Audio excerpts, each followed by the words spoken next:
Halo, berjumpa kembali bersama saya, Koma Agus Redi Kiswara, Om Swastiastu, Assalamualaikum warahmatullahi wabarakatuh, salam sejahtera untuk kita semua bersama, Namo Buddhaya, dan salam kebajikan. Seperti biasa, saya akan berbagi tentang filsafat, utamanya adalah filsafat pendidikan, yang bisa kita pergunakan atau bisa kita aplikasikan di dalam kehidupan sehari-hari maupun di dalam dunia pendidikan. Nah, pada kesempatan hari ini, izinkan saya untuk berbagi tentang filsafat pendidikan dan juga problematika pendidikan yang ada di Indonesia. Nah, seperti yang kita ketahui bahwa peranan filsafat pendidikan itu banyak sekali, di antaranya adalah sebagai landasan dan juga pedoman dalam pendidikan, kemudian menentukan tujuan arah kependidikan, kemudian menentukan kurikulum dan metode pembelajaran, memberikan arah pengambil keputusan, mengembangkan pemikiran kritis dan juga, di dalam pendidikan dan sebagai alat evaluasi pendidikan. Nah, sehingga filsafat pendidikan ini berperan sebagai fondasi konseptual yang menentukan arah, isi, metode, dan tujuan pendidikan. Nah, ia menghubungkan antara teori serta praktik serta antara nilai ideal dengan realitas sosial. Nah, jadi pada prinsipnya filsafat pendidikan ini merupakan fondasi di dalam bagaimana kita membangun sebuah pendidikan itu secara utuh. Nah, yang pertama adalah pandangan Plato tentang pendidikan. Seperti yang kita ketahui bersama, banyak peserta didik yang di dalam proses pembelajaran, di dalam pendidikannya itu hanya mengejar ijazah saja gitu. Nah, dalam pandangan Plato, hal ini tentu tidak berkesesuaian gitu.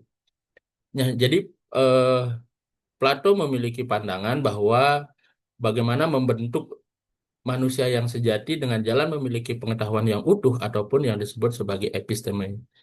Nah, pengetahuan yang itu bukan hanya merupakan opini ataupun doxa semata, gitu. Nah, pengetahuan yang dimiliki manusia itu seyogianya dapat membentuk manusia untuk dapat menggunakan rasio di dalam mengenali realitas, gitu, lebih tinggi, yaitu yang disebut sebagai ide, gitu. Jadi, Plato juga memberikan pandangan bahwa pendidikan ini adalah sebuah sarana gitu untuk melakukan pembebasan jiwa kepada kebenaran sejati gitu. Nah, Plato menekankan pentingnya mencari kebenaran dan juga pemahaman yang mendalam tentang hakikat moralitas. Jadi Plato percaya bahwa pendidikan moral yang kuat sangat penting di dalam membentuk karakter individu dan juga moralitas peserta didik itu sendiri. Nah, di dalam konteks orientasi peserta didik saat ini yang hanya lebih mementingkan ijazah dan daripada nilai itu, sebenarnya Plato juga sudah melakukan kritikan gitu. Nah, bagaimana di dalam pandangan Plato sendiri bahwa pendidikan yang benar itu adalah bagaimana tercapainya keseimbangan gitu antara akal, moral, dan juga emosi gitu. Jadi belajar itu bukan hanya mengejar angka ataupun nilai saja, di mana di dalam peserta didik itu terjadinya sebuah perubahan pengetahuan dan juga eh, perubahan sikap. Nah, sehingga dalam konteks Plato, kecerdasan kritis itu merupakan bagian yang tak terpisahkan di dalam proses pembelajaran. Nah, sehingga pembelajaran yang sifatnya hanya hafalan itu dirubah menjadi pembelajaran yang sifatnya reflektif. Nah, solusinya adalah di sini guru berperan penting di dalam proses pembelajaran. Jadi, bagaimana guru itu bisa menjadi fasilitator di dalam pembelajaran dan juga menggiring peserta didik untuk dapat menekankan makna hingga tercapainya keseimbangan antara akal, moral, dan juga emosi. Nah, Aristoteles dan juga eh, Pronesis yang ditawarkan gitu. Nah, jadi pandangan Aristoteles tentang pendidikan gitu ya, belajar ini adalah merupakan proses pembiasaan gitu. Dan bukan hanya pada teori semata gitu. Nah, dalam artian bagaimana belajar ini eh, proses dari pembiasaan itu nantinya akan berubah menjadi habitus bagi peserta didik itu atau menjadi sebuah kebiasaan gitu. Nah, sandaran konsep Aristoteles adalah etika kebajikan gitu. Nah, dalam Aristoteles sendiri juga menawarkan ada dua, yaitu intellectual virtue yang berkembang melalui proses pembelajaran dan moral virtue adalah kebajikan yang berdasarkan atas kebiasaan. Nah, pendidikan moral yang efektif menurut Aristoteles adalah tidak cukup hanya dengan menerapkan nilai, tapi juga harus diwujudkan dalam tindakan nyata gitu. Nah, sehingga ada istilah yang dipakai oleh Aristoteles yakni moral excellence comes about as a result of habit gitu. Jadi, kesempurnaan moral itu datangnya adalah dari latihan dan akhirnya menuju kepada kebiasaan. Nah, sehingga di sana dapat dikatakan bahwa dalam pandangan Aristoteles adalah adanya keseimbangan antara moral dan juga pengetahuan, yang keduanya diperoleh dari proses pembiasaan dan juga pengajaran gitu. Nah, hal inilah yang kemudian mengantarkan pada pronesis ataupun kebijakan praktis itu sendiri. Nah, pronesis sendiri adalah sebuah kondisi gitu di mana seorang peserta didik itu mampu untuk menilai situasi moral dan mampu bertindak secara bijak dalam konteks konkret. Nah, eh, bagaimana solusinya gitu ya? Jadi untuk peserta didik agar bisa memiliki pronesis itu adalah pembelajaran gitu yang berdasarkan pada base learning atau project based learning itu sendiri. Jadi itu adalah model-model bentuk pembelajaran yang tepat gitu sehingga membantu memunculkan pronesis pada setiap individu peserta didik. Nah, banyak sekali misalnya kita temukan seorang peserta didik dia pintar secara pengetahuan, namun ketika diberikan permasalahan gitu ataupun diaktualisasikan di dalam kehidupan nyata itu mereka sangat susah sekali untuk bisa memecahkannya. Nah, sehingga pembelajaran yang dilakukan itu adalah dengan membiasakan peserta didik untuk belajar bagaimana memecahkan permasalahan atau bagaimana dia mampu untuk belajar dengan berbasiskan pada proyek itu sendiri. Nah, Konfusianisme dan juga Merdeka Belajar. Nah, seperti yang kita ketahui bahwasanya penerapan kurikulum merdeka dan Merdeka Belajar ini merupakan adalah salah satu langkah dari kebijakan pemerintah untuk memberikan kebebasan kepada peserta didik dalam rangka mengikuti pembelajaran. Nah, penekanan Konfusianisme ini di dalam Merdeka Belajar adalah sebagai sarana gitu dalam membentuk manusia yang memiliki budi yang luhur atau yang disebut sebagai junsi dan dilandasi oleh kebajikan moral atau yang disebut dengan ren dan juga ketertiban sosial atau yang disebut sebagai li. Nah, jadi ketiga aktualisasi ini menekankan kepada peserta didik bagaimana pribadi yang utuh dilandasi oleh budi luhur yang seimbang dalam moral serta harmonis di dalam kehidupan sosial. Nah, Konfusiusisme ini menginginkan gitu agar hubungan manusia satu dengan yang lainnya di dalam lingkup kehidupan sosial harus tetap terjaga dan terjalin dengan baik.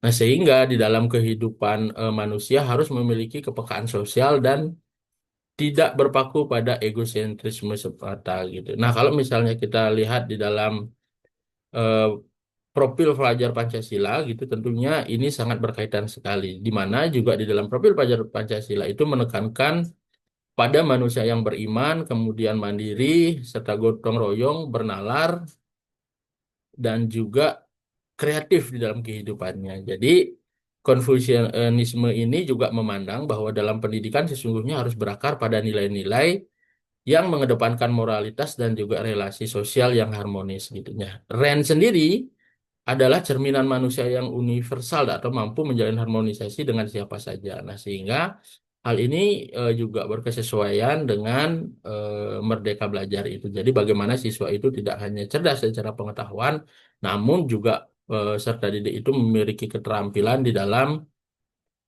menjalin ikatan dan juga hubungan sosial tersebut. Nah, selanjutnya ada Rene Descartes gitu ya dalam pendidikan sains di Indonesia ini gitu. Nah, Rene Descartes sendiri dikenal dengan semboyannya yaitu cogito ergo sum yang artinya adalah aku berpikir maka aku ada gitu. Nah, bagi Descartes sendiri, pengetahuan yang sejati itu adalah eksistensi dari berpikir secara rasional gitu. Nah, pandangan Descartes sendiri menolak adanya otoritas tradisional dan lebih mengutamakan penggunaan akal sebagai alat utama dalam menuju kebenaran. Nah, dalam pemikiran rasionalisme, Descartes sendiri memulai dengan konsep keraguan gitu. Jadi, eh, Descartes ini memulai perjalanannya menuju kebenaran yang hakiki, gitu. Nah, dan ilmu pengetahuan yang pasti dengan keyakinan bahwa kita harus meragukan segala sesuatu yang kita anggap benar. Jadi keraguan yang dimaksud dengan Descartes ini adalah bukan keraguan yang tak berdasar gitu. Jadi eh, Descartes ini merupakan pemikir gitu yang bagaimana caranya untuk bisa mengungkap kebenaran di balik fakta yang ada itu. Nah, ada 4 langkah di dalam nalar berpikir secara ilmiah, yakni yang pertama itu adalah meragukan segala sesuatu, kemudian membagi masalah tersebut menjadi bagian-bagian kecil, kemudian berpikir dari yang sederhana ke berpikir kompleks, serta meninjau kembali secara utuh gitu berdasarkan apa yang menjadi konsep utama tersebut.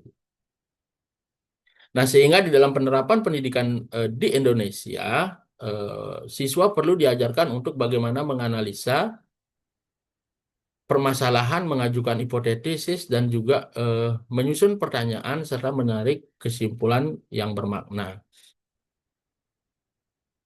Selanjutnya adalah John Locke dan juga student-centered learning gitu. Jadi pendidikan menurut John Locke ini adalah sebuah pengalaman gitu yang hendak dialami oleh setiap manusia gitu karena mencakup dengan pengembangan karakter gitu, kepribadian dari manusia itu sendiri. Nah, karakter yang dibentuk itu melalui pengalaman akan membawa seseorang kepada suatu pola pemahaman baik dan tentunya melalui pengalaman itulah akan memampukan seseorang untuk dapat berelasi dengan orang lain. eh Nah, dalam konteks pendidikan gitu ya, jadi guru ini dalam bertindak sebagai fasilitator bukan sebagai satu-satunya sumber pengetahuan gitu. Jadi guru harus mampu mengantarkan siswanya untuk dapat memahami dunia sekitar dengan cara mereka berinteraksi langsung gitu. Nah, jadi bagaimana student-centered learning ini, pendidikan itu berorientasi kepada peserta didik itu sendiri. Jadi peserta didik itu diberikan porsi yang lebih banyak di dalam menemukan arti daripada pengetahuan itu sendiri gitu. Jadi guru itu hanya berfungsi sebagai fasilitator gitu, bukan sebagai satu-satunya sumber informasi dan peserta didik bisa menemukan informasi serta pengetahuannya secara bermakna itu melalui penyelidikannya sendiri. Nah, pengembangan kurikulum Merdeka sendiri di Indonesia juga memang sudah mengarahkan pada peserta didik untuk dapat belajar sesuai dengan minat mereka. Nah, hal ini juga sejalan dengan pendapat John Locke gitu ya, bahwa pembelajaran sejati itu terjadi melalui pengalaman sosial dan juga refleksi pribadi bukan terbatas pada dinding kelas saja gitu. Nah, jadi aktualisasi pembelajaran John Locke ini juga dapat dilakukan dengan pembelajaran berbasis proyek atau project based learning. Nah, jadi pengetahuan peserta didik itu dibangun tidak hanya berdasarkan teoritis yang berlangsung di dalam kelas gitu, tetapi bagaimana peserta didik itu juga dapat belajar di luar gitu berdasarkan pengalaman ataupun bisa menemukan pengalaman-pengalaman yang bermakna yang selanjutnya bisa dipakai sebagai proses pembelajaran. Nah, seperti yang kita ketahui, eh, krisis motivasi belajar di kalangan peserta didik gitu. Nah, jadi bagaimana kemudian kita berupaya untuk melihat gitu eh, sisi dibalik kenapa sih sampai terjadi krisis motivasi belajar gitu. Nah, salah satunya adalah pandangan Jean-Jacques Rousseau gitu. Nah, Jean-Jacques Rousseau ini merupakan tokoh filsuf ya yang cukup terkenal dengan karyanya yaitu Emile on Education gitu yang menerapkan konsep pendidikan alamiah yang memusatkan pada perkembangan alami setiap anak sebagai landasan utama di dalam pendidikan gitu. Nah, jadi Jacques Rousseau ini memandang bahwasanya setiap anak itu dia memiliki pengalamannya sendiri ataupun memiliki perkembangan alamiahnya secara sendiri gitu. Nah, sehingga kita tidak bisa memaksakan seorang anak itu untuk bisa berkesesuaian dengan apa yang menjadi keinginan guru itu gitu. Nah, salah satu contohnya misalnya saat ini yang masih menjadi kritik kita bersama adalah anak di kelas 1 SD gitu. Kalau misalnya kita lihat rentang usia anak SD itu masih di fase bermain di kelas 1, namun dicoba untuk memberikan pembelajaran-pembelajaran yang sifatnya itu masih cukup berat gitu. Seperti misalnya membaca secara lancar gitu, kemudian menghitung penjumlahan gitu dengan sistem yang kompleks gitu. Nah, sehingga hal ini kemungkinan menyebabkan bagaimana terjadinya krisis motivasi belajar di kalangan peserta didik. Nah, menurut Rousseau sendiri bahwa anak itu sebagai makhluk yang baik dan juga murni secara alami gitu, dan pendidikan harus menghormati keadaan alamiah mereka itu. Nah, sehingga eh, Rousseau sendiri menolak adanya pembelajaran yang sifatnya memaksakan. Nah, bagaimana solusinya? Guru harus memahami kondisi emosional anak dengan memberikan kebebasan bertahap gitu, agar siswa belajar secara mandiri. Jadi pendidikan alamiah ala Rousseau membantu siswa menemukan makna belajar di dalam dirinya bukan karena paksaan dari luar. Nah, misalnya di dalam pola pengaturan jam pembelajaran gitu. Jadi seorang peserta didik itu misalnya diberikan pembelajaran yang agak berat gitu, misalnya saja saintis gitu di jam-jam awal, kemudian untuk di jam-jam berikutnya pembelajaran yang memang menyenangkan gitu, seperti misalnya seni budaya atau misalnya pembelajaran-pembelajaran lain yang sifatnya rekreasi, atau misalnya guru merubah gitu bagaimana pola pembelajaran itu bisa menjadi pola pembelajaran yang menyenangkan. Nah, budaya dialogis dan kritis di Indonesia gitu dalam pandangan Paulo Freire gitu. Nah, seperti yang kita ketahui bersama gitu ya. Jadi dewasa ini di abad 21 ini yang ditekankan itu adalah siswa tidak hanya cerdas secara pengetahuan, namun juga dia memiliki bagaimana berpikir secara kritis. Nah, berpikir kritis ini melibatkan penyelidikan, melibatkan pemahaman bagaimana siswa mendalami sebuah materi pembelajaran dan selanjutnya mampu menarik kesimpulan yang bermakna bagi dirinya sendiri. Nah, kadang-kadang guru salah memahami ataupun pendidik salah memahami bahwa berpikir secara kritis ini dianggap sebagai sebuah pendiktean gitu. Nah, oleh sebab itu maka Paulo Freire gitu ya. Jadi sebagai salah seorang penemu teori kognitivisme, jadi menurut Freire sendiri ada pandangan dan juga pendekatan yang berfokus kepada pemahaman, pemikiran, dan juga proses kognitif daripada individu di dalam konteks pembelajaran. Nah, teori kognitif Paulo Freire jadi menggarisbawahi gitu bahwa pentingnya pemahaman kritis dan juga dialog ini merupakan pembebasan dan juga konteks sosial di dalam pendidikan. Nah, pendekatan ini juga telah memengaruhi banyak praktisi pendidikan di seluruh dunia dan menjadi dasar bagaimana pendidikan kritis mempromosikan kesadaran sosial dan juga perubahan posisi itu. Nah, sebagai seorang pendidik yang mengedepankan teori pendidikan pembebasan atau pedagogi pembebasan, teorinya mengutamakan peranan aktif siswa di dalam proses pembelajaran. Nah, ada beberapa langkah pembelajaran yang sesuai di dalam membentuk siswa berpikir kritis. Di antaranya itu adalah identifikasi konteks sosial, gitu. Bagaimana siswa melihat kehidupan sosial ini, kemudian melihat gitu ataupun memilah bagaimana misalnya struktur fungsional di dalam pendidikan, di dalam sistem sosial itu. Yang kedua itu adalah membangun kesadaran kritis gitu. Jadi siswa ini memang harus diberikan pemahaman gitu pentingnya tentang berpikir secara kritis. Kemudian dialog dan diskusi Paulo Freire gitu ya. Jadi bagaimana guru bisa memancing adanya dialog yang logis dan juga diskusi yang hangat di dalam kelas itu sehingga menjadi eh, pembelajaran yang bermakna gitu. Kemudian mengidentifikasi kata kunci gitu. Nah, di dalam setiap pembelajaran itu harus ada poin-poin penting gitu yang harus diperhatikan oleh siswa sebagai jalan penunjuk di dalam mengikuti pembelajaran. Kemudian perbanyak kegiatan berbasis masalah gitu. Jadi berpikir kritis ini sebenarnya melibatkan bagaimana siswa mampu melakukan penyelidikan di dalam setiap masalah gitu. Nah, sehingga pembelajarannya itu harus didominasi oleh kegiatan yang berbasis masalah. Kemudian belajar melalui praktik dan juga pengalaman. Kecerdasan kritis ini juga bisa dibangun dari kegiatan praktikum gitu ya. Dan juga dari praktikum itu nanti akan mengantarkan bagaimana siswa itu bisa memiliki pengalaman-pengalaman. Kemudian evaluasi partisipatif, tindakan transformatif gitu. Jadi evaluasi partisipatif ini adalah bagaimana peserta didik itu diajak bersama-sama gitu ya untuk melihat di mana letak kesalahan ataupun kegiatan yang mereka lakukan sudah benar. Jadi keterlibatan siswa di dalam evaluasi ini untuk menyadarkan ataupun untuk membangun konsep berpikir kritis mereka. Kemudian ada tindakan transformatif. Jadi tindakan-tindakan yang memang memerlukan transformasi kegiatan gitu. Jadi ada perubahan-perubahan tindakan yang dilakukan sehingga menjadi sebuah pengalaman terbarukan gitu dan bahkan nantinya juga bisa menjadi pengetahuan yang baru.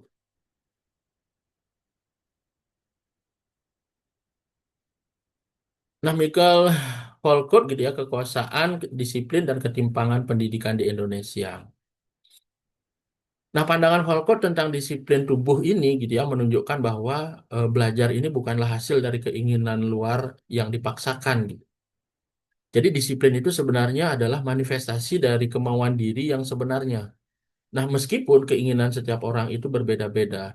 Nah, dalam hal ini jadi yang dimaksud dengan kedisiplinan itu adalah bagaimana peserta didik itu bisa menyadari gitu bahwa di dalam kehidupan ini mereka harus berdisiplin gitu. Jadi kegiatan disiplin ini adalah kesadaran tubuh gitu ya, yang dibangun dari dalam diri peserta didik itu gitu, bukan merupakan paksaan dari luar. Nah, Michael Foucault sendiri mengatakan bahwa disiplin adalah seni untuk membuat tubuh manusia bukan hanya tunduk pada proses, tetapi juga memiliki kehendak sendiri. Nah, disiplin juga merupakan pembentukan relasi dan juga mekanisme itu sendiri yang membuat kepatuhan menjadi lebih berguna. Dan demikian juga sebaliknya gitu. Nah, Foucault sendiri memandang disiplin sebagai metode yang menggunakan tubuh untuk mendisiplinkan orang. Nah, seperti yang disampaikan oleh Falcon, where there is power, there is resistance gitu. Jadi pendidikan yang adil bukan berarti tanpa kekuasaan, tetapi kekuasaan yang memberi ruang bagi partisi dan juga kebebasan berpikir.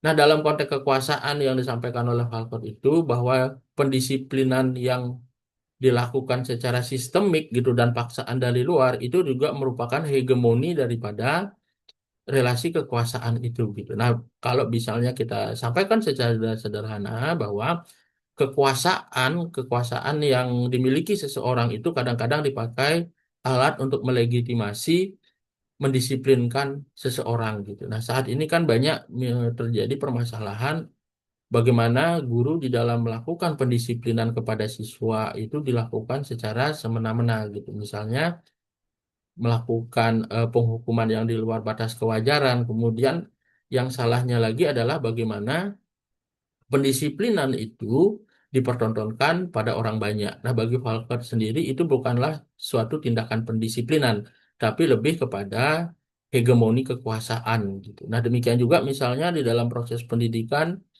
seorang aparatur negara gitu yang dengan alasan tertentu mendisiplinkan guru di sekolah gitu ya. Kemudian kegiatan itu dipertontonkan kepada khalayak banyak termasuk para siswa gitu. Nah, jadi itu bukanlah sebuah tindakan pendisiplinan gitu dalam sudut pandang Falkot, tetapi itu lebih pada hegemoni kekuasaan yang diterapkan gitu. Nah, jadi Falcon sendiri memandang bahwa kedisiplinan yang sesungguhnya itu adalah dibangun dari kesadaran diri gitu. Jadi tugas guru di sini kalau misalnya kita kaitkan dengan pembelajaran di sekolah, bagaimana guru ini bisa membangun gitu ya kedisiplinan siswa itu dari dalam diri sehingga secara sadar dia untuk bisa melaksanakan kedisiplinan itu sendiri.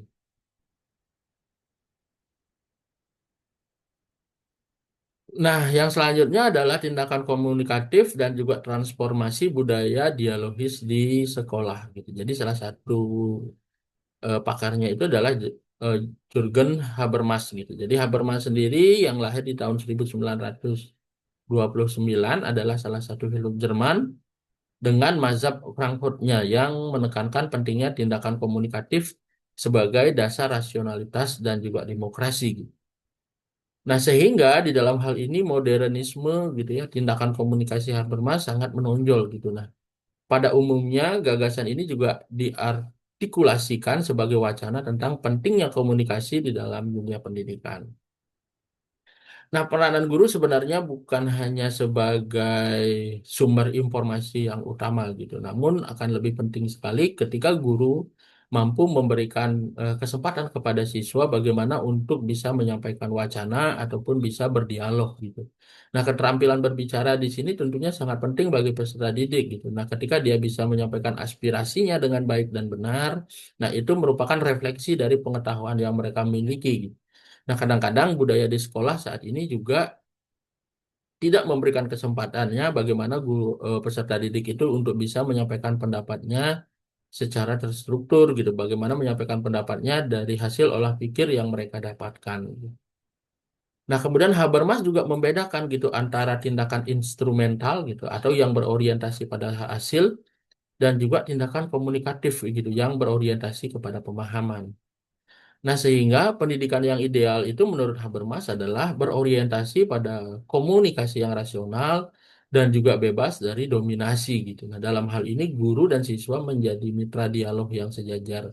Bukan hubungan hierarkis antara yang tahu dan juga yang tidak tahu gitu. Nah, misalnya saja dalam praktik pembelajarannya guru bisa memancing ketika ada siswa yang bertanya, guru tidak langsung menanggapi, namun melemparkan pertanyaan itu untuk bisa diberikan respon.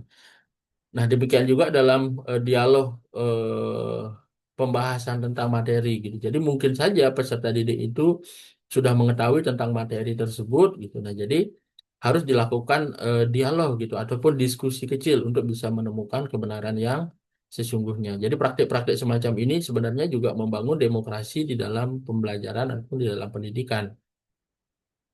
Nah, bagaimana solusi gitu ya dalam praktik pendidikan di Indonesia? Jadi penerapan teori ini dilakukan melalui pembelajaran berbasis diskusi gitu misalnya seperti debat akademik dan juga refleksi kelompok. Nah, modelnya seperti Socratic dialog ataupun circle time discussion gitu. Nah, jadi diskusi-diskusi semacam ini harus dibangun di dalam kelas sehingga bagaimana seorang peserta didik itu bisa terpacu untuk bisa menyampaikan apa yang menjadi pendapatnya. Dan yang terakhir itu adalah filsafat postmodernisme terkait dengan pluralitas multikulturalisme yang ada di Indonesia serta pendidikan inklusif.